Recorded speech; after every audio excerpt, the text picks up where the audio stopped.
A partir de agora, a gente tem um prazer enorme de receber nos nossos estúdios do Rio de Janeiro, jornalista, escritor, nosso colega aqui de Band, está no Melhor da Noite, Rodrigo Alvarez, que foi correspondente no Oriente Médio.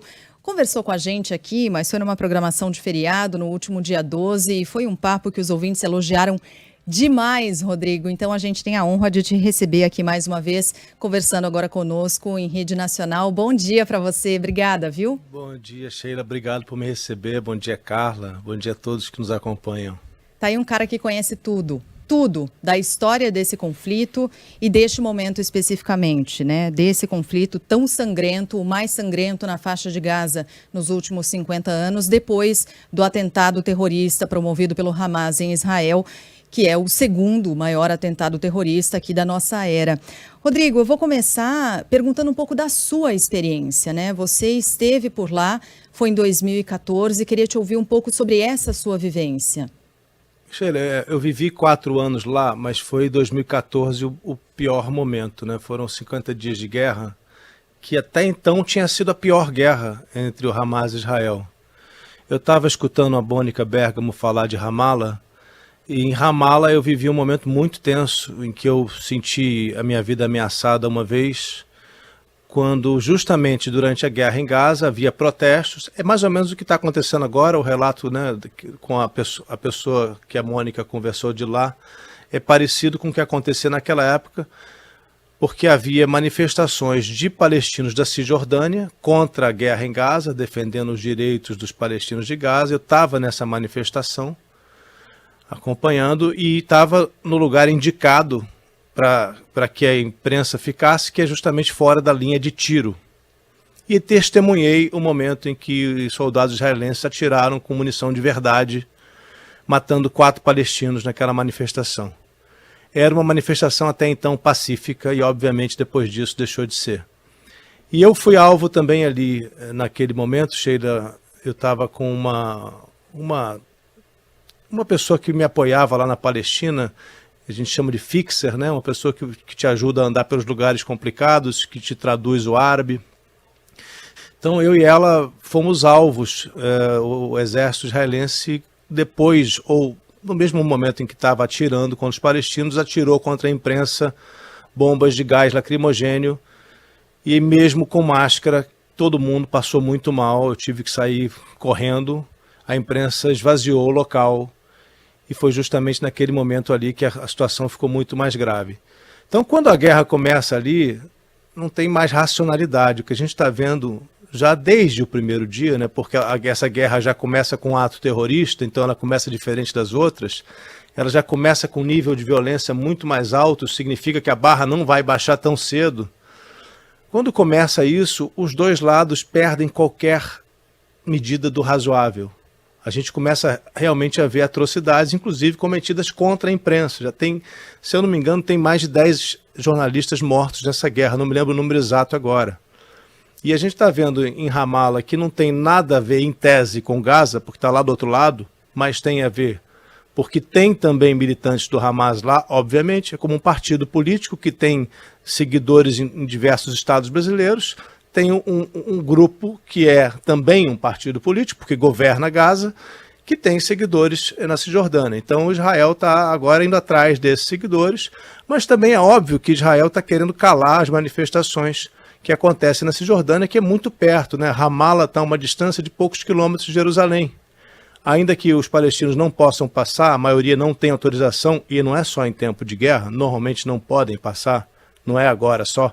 Se você é um palestino que não tem a cidadania israelense obtida lá atrás por hereditariedade, porque a sua família estava em Jerusalém Oriental, você não pode entrar, normalmente você não pode entrar em terras de Israel. Então isso é a normalidade da situação ali, que a gente está vendo agravada, porque agora essas pessoas estão também vendo a violência chegar. O exército de Israel sempre cerca e sempre controla aquele lugar. É sempre muito tenso para um palestino em qualquer lugar ali, mas agora, como a gente está vendo, essa tensão está muito aumentada. Então, eu me sinto à vontade, Sheila, para falar, porque eu fui ameaçado pelos dois lados. Tanto levei tiro de gás, que é gravíssimo do lado israelense, como foi ameaçado de morte pelo Hamas. Então, ali a gente sabe que o jornalista também não está isento de ser punido. Ninguém quer você filmando, você vendo o momento em que estão se cometendo crimes. Então a gente vira alvo também. É uma guerra total que a gente está vendo, né, Sheila, Carla? Sabe, Alvarez, que é um ponto em que a gente tem que prestar muita atenção e que é muito delicado nessa cobertura, que é o seguinte: nós aqui, eu pelo menos, vejo que a Sheila, também os nossos colegas de bancada, nós não estamos emitindo opinião sobre o que está acontecendo, é sempre trazendo a informação, que não convém. É um conflito tão complexo, tão antigo, que vem de tantos 1000 anos. Aliás, eu vou pedir para você explicar daqui a pouquinho também a origem de tudo isso, inclusive com passagens bíblicas, né? Mas a gente está pisando num terreno muito delicado, porque você, e aí o seu caso é completamente diferente, porque você tem vivência, né, nessa região. A Mônica Bergamo, ela trouxe aqui o relato de uma pessoa, de uma brasileira que está na Cisjordânia, e o fato de ela trazer esse relato para algumas pessoas, isso pode ser interpretado como colocar Israel como vilão de toda a situação. E a gente sabe que a coisa é muito mais complicada. É muito mais complexo do que um lado de um time de futebol de outro. Eu venho dizendo isso no Melhor da Noite, desde que a guerra começou. Não faz sentido ficar escolhendo lado, fazer isso é fanatismo. Essa guerra não tem lado certo e lado errado. Tem um conflito que é um problema grave de 75 anos.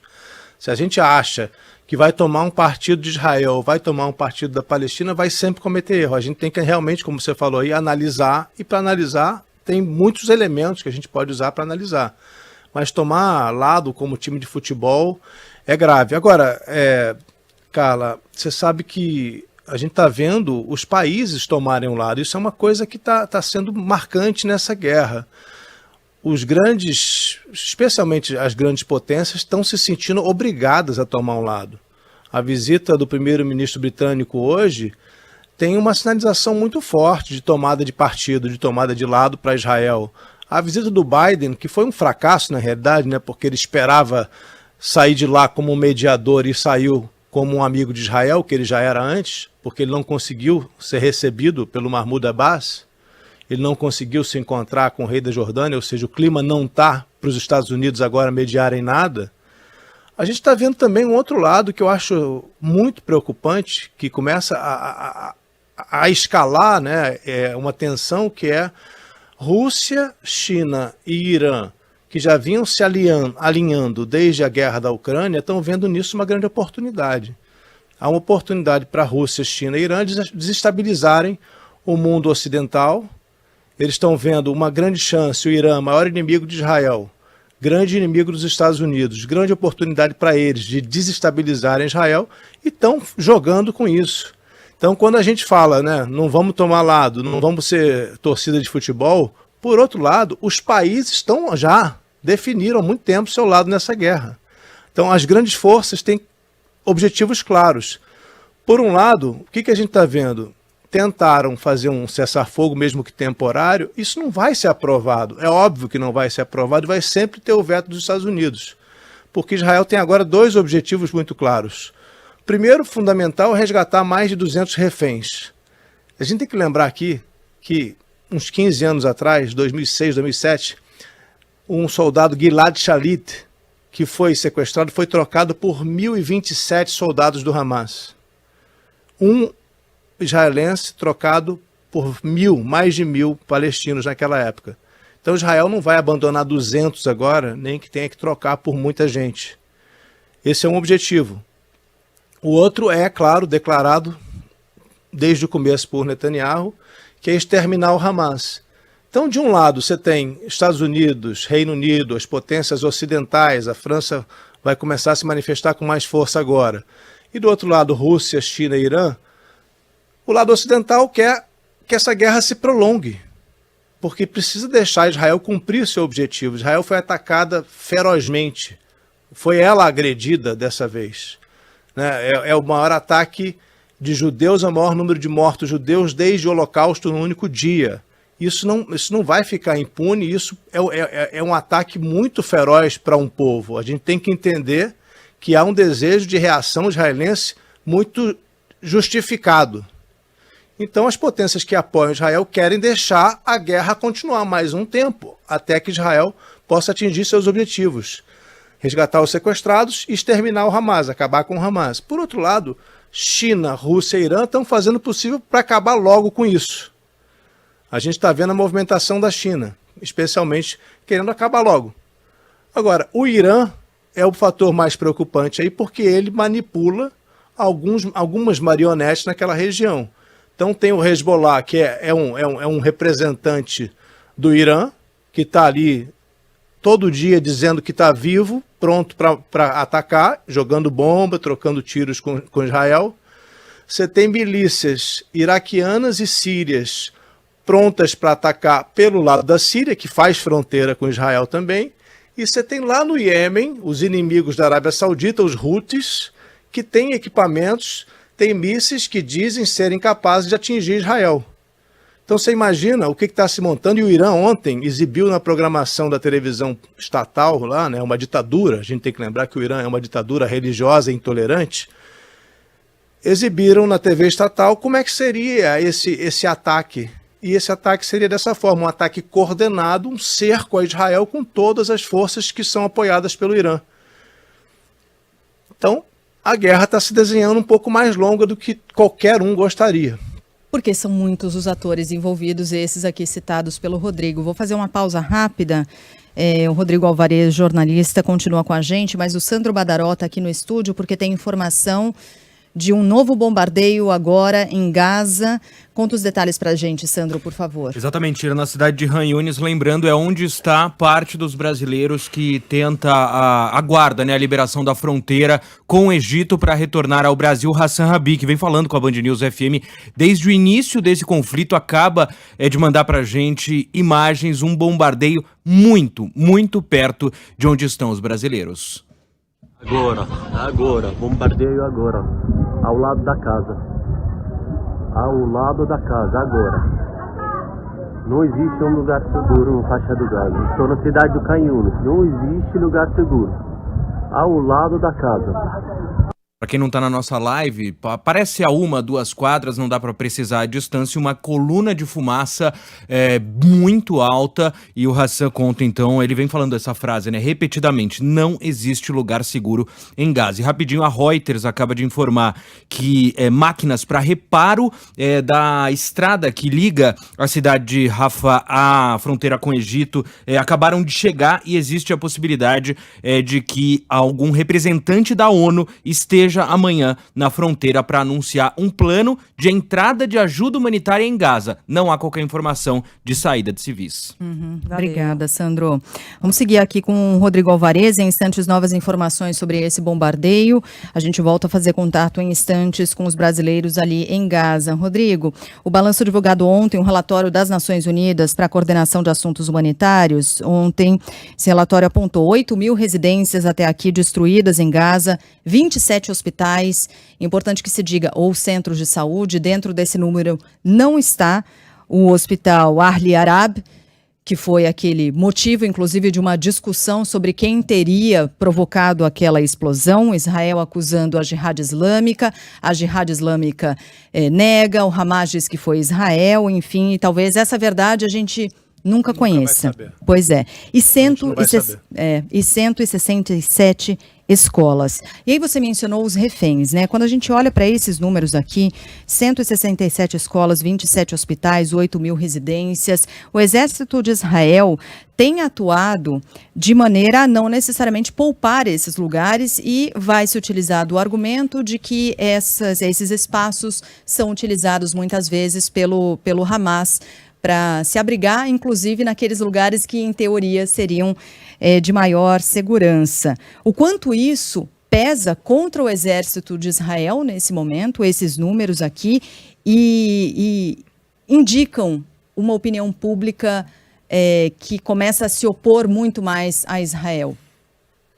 Sheila, essa guerra, ela sempre vai levar a essa situação, porque você tem um grupo extremista, ainda que muito armado, e a gente está vendo muito melhor, mais armado do que a gente imaginava, né, com muito mais potência de ataque do que parecia, do que já teve antes, mas ainda assim é um grupo que está cercado num território que tem 12 quilômetros de largura por 40 de comprimento, que é um território muito pequeno, ou seja, que ele vai estar sempre numa situação de estar encurralado e o povo sempre vai estar ali dentro.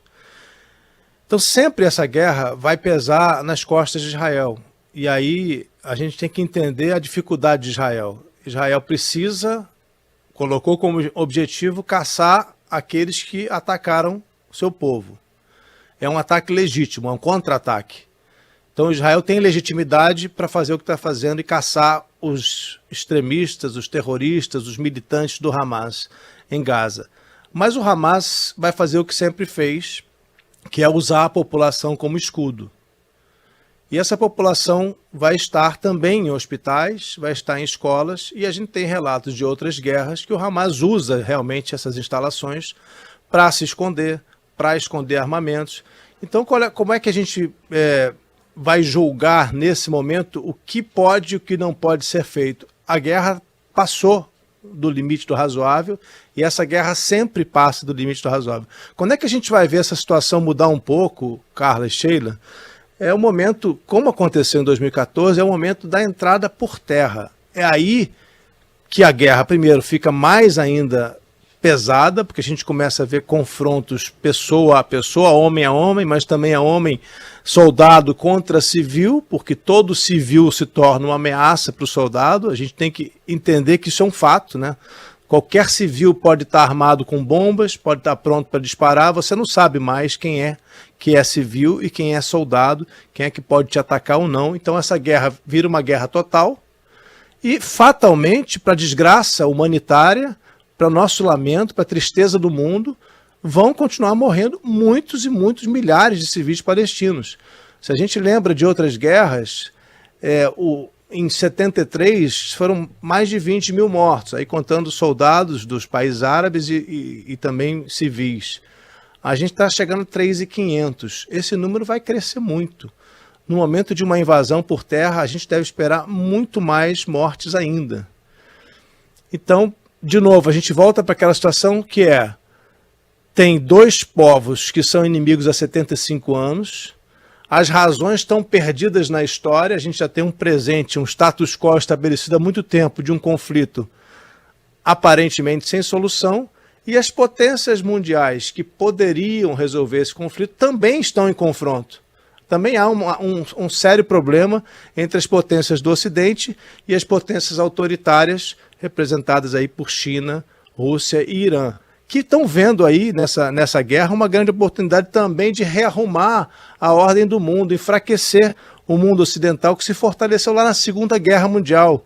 Carla falou de história aqui, se a gente não olhar para a história, a gente não entende esse conflito. Está tudo conectado, está tudo levando a gente para a Segunda Guerra, para a Primeira Guerra, para entender o que está acontecendo hoje.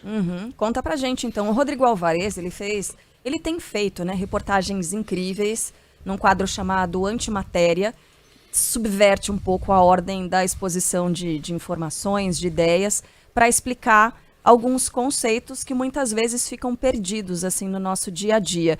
E o Rodrigo fez um trabalho incrível para explicar, ou tentar, né, Rodrigo, porque é até difícil isso, a origem desse conflito.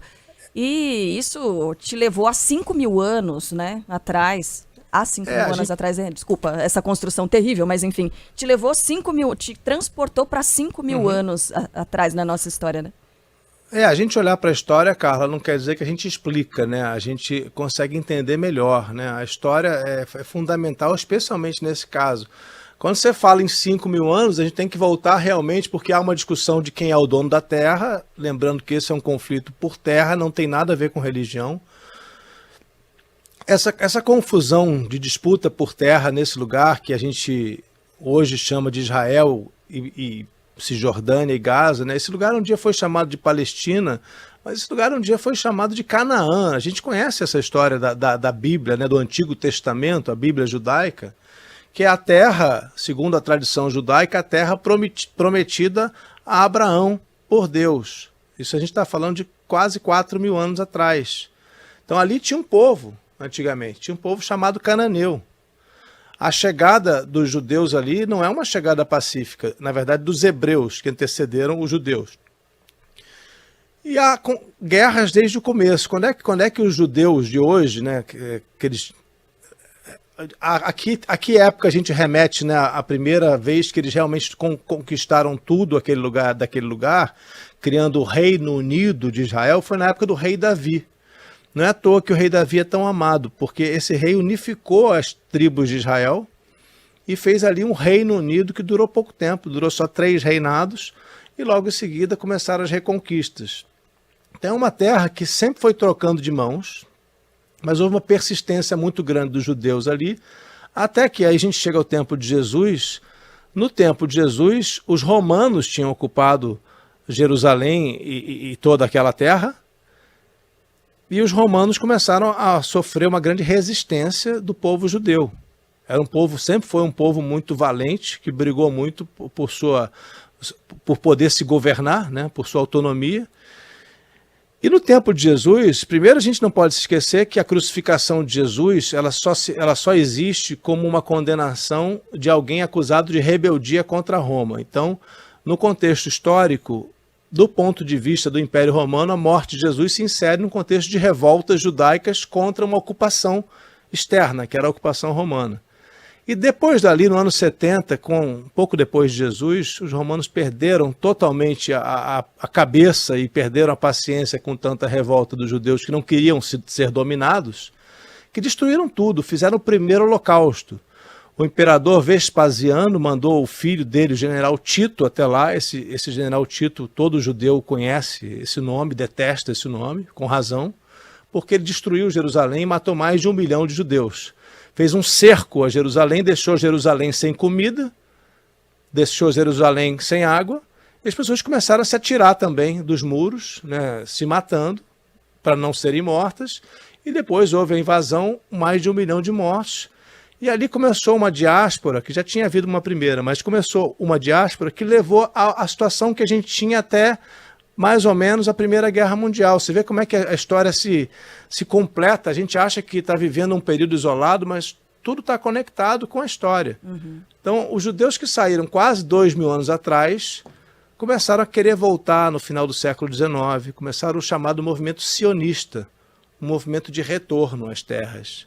A questão é que no meio desse caminho houve uma conquista árabe, e desde o ano 638, os árabes e depois os otomanos, turcos e otomanos, mas sempre os muçulmanos o tempo todo, desde 638, dominavam aquela terra. Teve cruzada no meio, criou-se o Império Cristão, governos da Europa.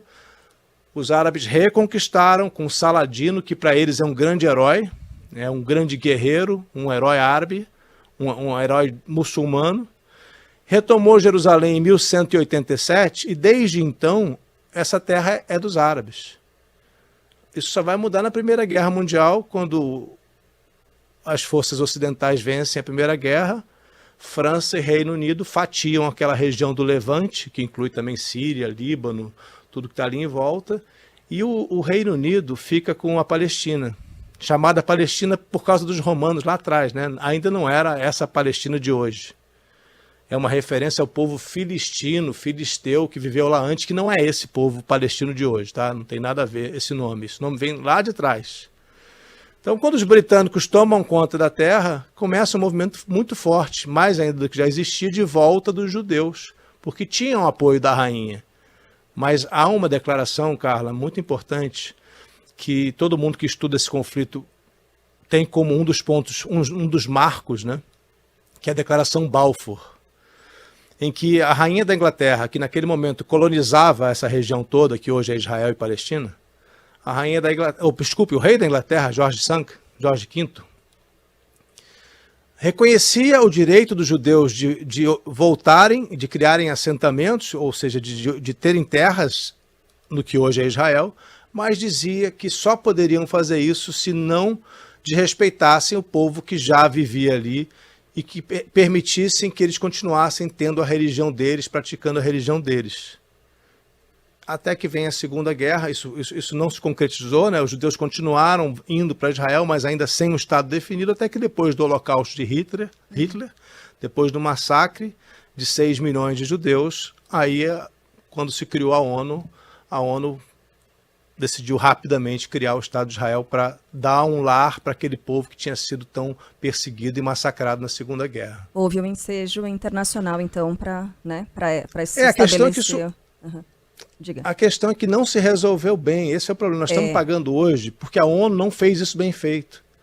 A ONU criou o Estado de Israel e logo em seguida os árabes não aceitaram. Não houve um acordo prévio para que, olha, vamos fazer isso, vocês estão de acordo, os judeus vão chegar, eles vão ter a terra deles. Isso foi sendo feito de uma maneira mal feita, que gerou uma revolta dos vizinhos árabes. Primeira guerra foi em 48, 49.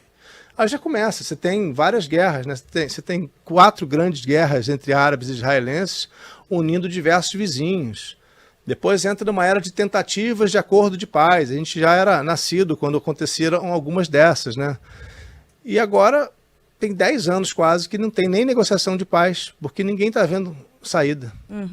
Aí, Rodrigo, recentemente um ouvinte mandou mensagem para cá dizendo: olha, eu queria saber da opinião, avaliação de vocês, o que fazer para se encerrar de forma rápida esse conflito. Eu falei: amigo, meu amor, defina de forma rápida, porque é um conflito que vem de 4.000 anos, né? Então, de forma rápida pode ser o quê? 10 anos? 100 anos? 1 ano? Enfim. Eu queria comentar isso aqui, sabe, porque a gente está vendo os Estados Unidos com uma postura dúbia, né? Ao mesmo tempo em que pede que entre ajuda humanitária, como o Biden fez, veta a ideia do corredor humanitário. E está muito claro, né? Assim, a gente tem que entender que os Estados Unidos têm um interesse que é apoiar seu grande aliado, que é Israel. Os Estados Unidos vai jogar o tempo todo do lado de Israel enquanto não ferir os interesses americanos. E até agora isso não está acontecendo. Então, os Estados Unidos serão um representante de Israel. Eles não são um mediador imparcial nesse conflito. Aliás, não tem. Talvez o Brasil seja um grande mediador com a capacidade de ser imparcial. Nossa diplomacia tem um histórico muito grande de competência em negociações, né? Não é à toa que foi, inclusive, um brasileiro que estava presidindo a ONU quando foi declarado a criação do Estado de Israel. Então, o Brasil é um dos poucos países com capacidade de mediar esse conflito, porque é um dos poucos países que não tem um interesse claro em um dos lados dessa guerra. E os Estados Unidos vão deixar, aí que está a situação, né? A gente está ouvindo falar em corredor humanitário o tempo todo, mas é muito difícil os Estados Unidos aceitarem algo que vai parar o exército israelense agora. Israel não quer nenhum obstáculo. Israel tem um plano e não quer que ninguém de fora venha dizer como é que ele vai executar esse plano.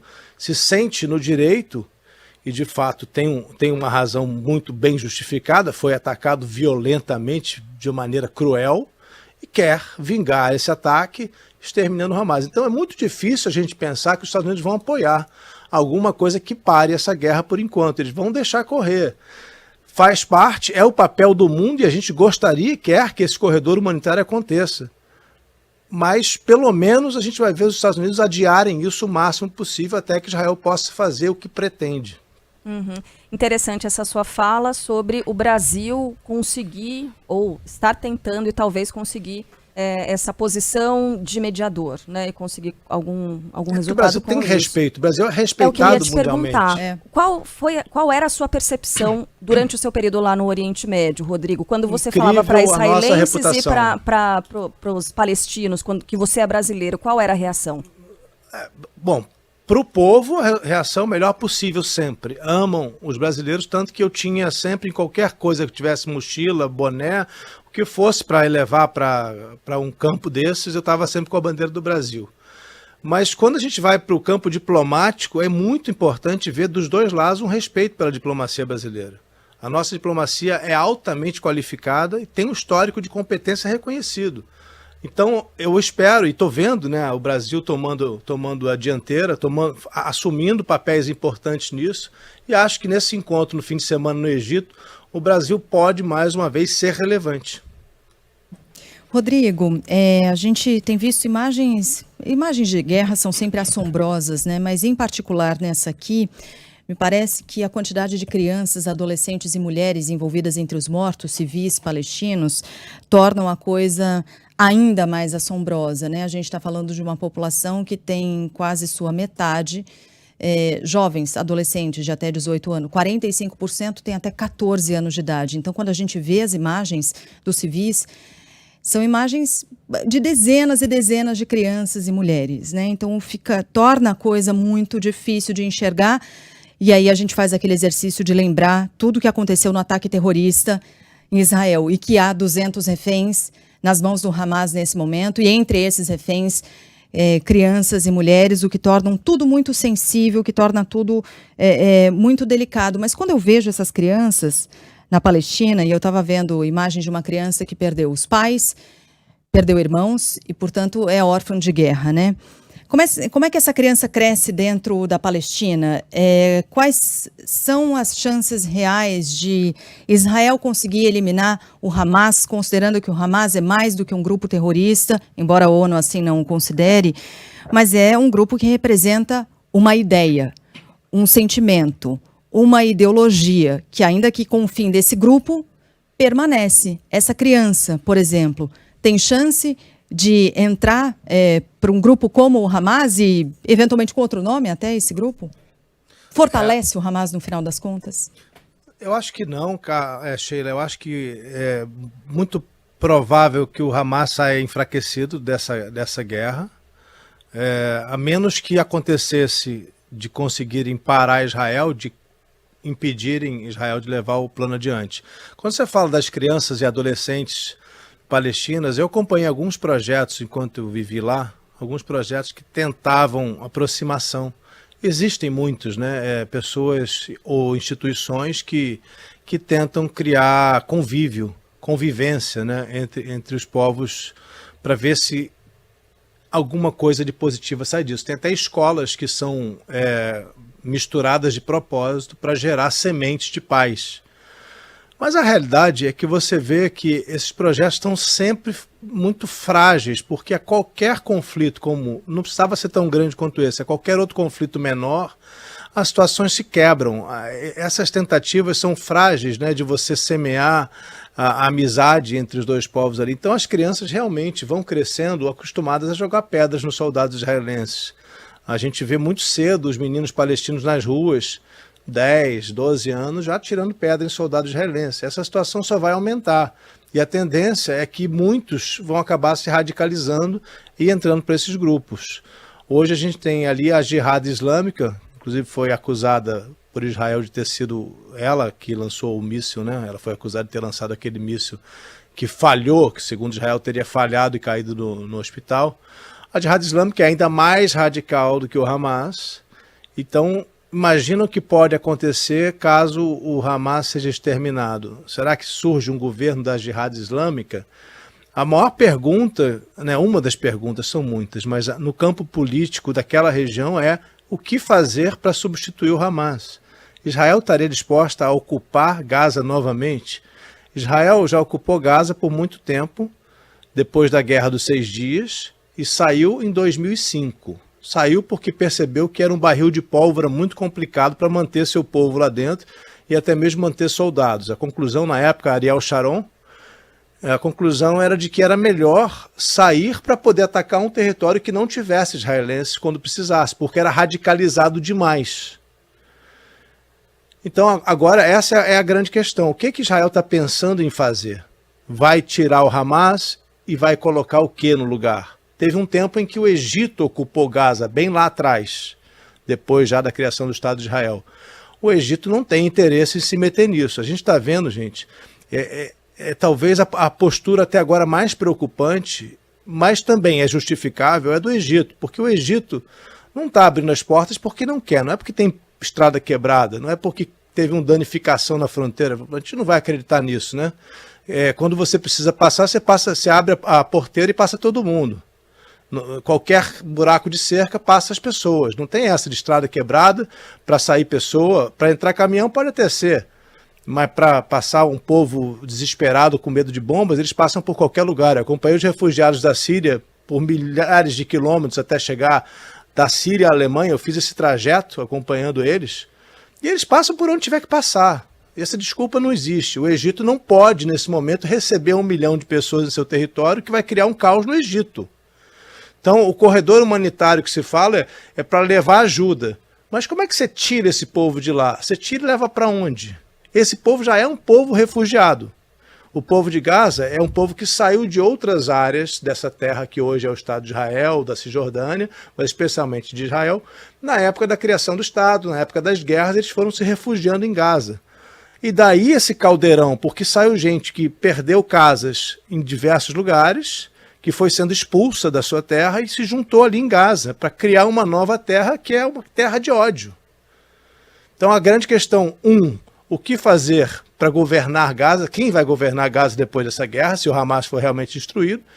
E como é que você faz para tirar um povo de lá e jogar bombas apenas nos soldados? Essa guerra não tem. Aí, nesse ponto, é difícil não entender também a posição de Israel, que é como é que Israel pode atacar um lugar que o Hamas usa a população como escudo e que não tem também como tirar a população de lá? Claro que vai morrer gente. O risco é que a gente acaba ficando aqui vendo, será que eles já mataram o mesmo número de crianças e mulheres? A gente não pode entrar nessa, né? Quando é que eles vão se sentir tendo vingado aquele ataque terrorista? Não é isso. O Hamas tinha um objetivo claro: desestabilizar Israel, matar o máximo de gente possível. E, por outro lado, agora Israel tem um objetivo claro: acabar com o Hamas. Então não é... Vai morrer muita gente, não tem conta ser feita, morreu mais de um lado, morreu de outro, isso não vai importar na decisão política de Israel, decisão estratégica. A decisão é cumprir o objetivo da guerra. Qual é o objetivo? Exterminar o Hamas. E os Estados Unidos estão ajudando nisso, vão continuar. Rodrigo, você mora, na verdade, na França, aliás, você volta amanhã, né, para Paris. Volto hoje à noite, amanhã chego. Hoje à noite, entendi. Rodrigo, ele tem também livros sobre Aparecida, a história de Nossa Senhora Aparecida, esteve aqui, né, no santuário, no feriado, no dia da padroeira, então volta para Paris nessa noite, amanhã já estará na França, e a França, né, Rodrigo, ela tem... muitas características, dentre elas a presença de muitos muçulmanos. Queria saber de você, a gente está percebendo essa tensão em pontos diferentes do planeta a partir dessa guerra declarada por Israel contra o Hamas, né? Carla, eu chego preocupado, viu? Eu vou voltar para lá, eu estou preocupado com meus filhos na escola, porque a gente está falando da guerra que é tão grave, mas tão grave, que a gente nem noticia, mas houve na França um assassinato de um professor numa escola, foi um atentado terrorista islâmico, que provavelmente, ainda não tem a conclusão, né, da investigação, mas provavelmente está conectado ao que está acontecendo em Gaza. 3 anos atrás, um professor de história foi assassinado ao sair da escola, na França também, porque tinha, numa aula sobre liberdade de expressão, tinha mostrado as caricaturas do profeta Maomé, que obviamente irritam os muçulmanos, mas isso levou a um assassinato de um professor. A França está em estado de alerta, decretado. O Palácio de Versalhes, que é um dos lugares mais visitados da França, já foi esvaziado 3 vezes, inclusive ontem aconteceu isso, com ameaças de bomba. Está tendo ameaças por todo o país. Para você ter uma ideia, meus filhos tiveram que mudar a rotina de chegada na escola. Eles estão com seguranças nas portas da escola, policiamento reforçadíssimo em todas as escolas da França. As crianças têm que mudar o jeito de entrar, não pode ter mais aglomeração de pai nas portas, está todo mundo muito preocupado. A população islâmica é muito grande na França, tem um passado colonial francês, depois a França recebeu muitos desses moradores, dessas pessoas, dessas ex-colônias, e hoje tem uma população imensa islâmica que se revolta sempre que acontece uma situação dessa. Então a França, não é à toa, né, que a França votou contra os Estados Unidos, né, pela ajuda humanitária, pelo corredor humanitário, ao contrário do Reino Unido, que se absteve. A França se preocupa muito com o posicionamento público. Macron tem que ser muito delicado agora. Se ele se posiciona a favor de Israel com muita clareza, ele vai ter problemas em casa. Ele não vai nem se posicionar, provavelmente, contra os palestinos ou contra o Hamas. Ele vai, claro, já condenou os ataques, mas é muito delicado para a França, porque tudo o que acontecer em Israel, Gaza, Hamas, pode repercutir na França. A gente sabe a quantidade de turistas, o país que mais recebe turistas no mundo, Paris, né? E ali a gente tem desde 2015 uma população em alerta. Lembrando, né, o ataque ao jornal Charlie Hebdo, justamente porque tinha feito caricaturas do profeta Maomé, mataram pessoas dentro do jornal. Depois aquela tragédia do Bataclan, no mesmo ano de 2015. E desde então a França não parou de sofrer atentados terroristas. São pequenos, são pontuais, fora os de 2015 que foram grandes. E agora acabou de acontecer mais um, cara. A gente vai acompanhar de perto. Ô, Rodrigo, eu tô aqui com a dúvida. Eu tenho 10 perguntas, pelo menos, ainda para fazer. Faz como? O que a gente faz? Aumenta o nosso tempo. Vamos ficar até as 10h30, pede desculpa para todo mundo. Ai, não tem como. A gente queria demais. Uma viu? última, as idades dos seus filhos. Os que vivem comigo na França têm 10 e 11 anos. Eu tenho um filho de 17 que vive no México. Muito bem. Não dá pra gente fazer isso. Eu queria muito estender aqui mais, mas a gente combina outras vezes aqui para bater um papo, se o Rodrigo topar. Infelizmente, né, a guerra é tão longa Pois que é. a gente vai ter muito assunto. Pois é sim. Rodrigo Alvarez, jornalista, escritor, é nosso colega aqui da Band, está no Melhor da Noite e correspondente, sabe tudo de Oriente Médio, foi correspondente no Oriente Médio. Rodrigo, mais uma vez, muito obrigada. Os ouvintes adoraram. Em nome dos nossos ouvintes, eu te agradeço demais. Um beijo grande e boa viagem. Se cuida, tá? Beijo para você, Sheila, Carla, beijo para todos. Obrigado, viu? Dou notícias da França quando chegar. Bom dia para todos. Só mais um convite para o Melhor da Noite, né? Pro pessoal Tem que ver, gente. Quem não viu ainda tá perdendo. É só você ficar no Jornal da Band, terminou, não desliga, continua ali. É só isso, é maravilhoso. Com o Zeca, com a Glenda. A gente tem o Antimatéria, que é uma coluna divertida, mais Muito séria boa, também, mas muito na segunda-feira. Super programa, o Melhor da Noite. Quem não viu ainda tá perdendo. Boa. Beijo, Beijo, boa viagem. Beijo. Tchau.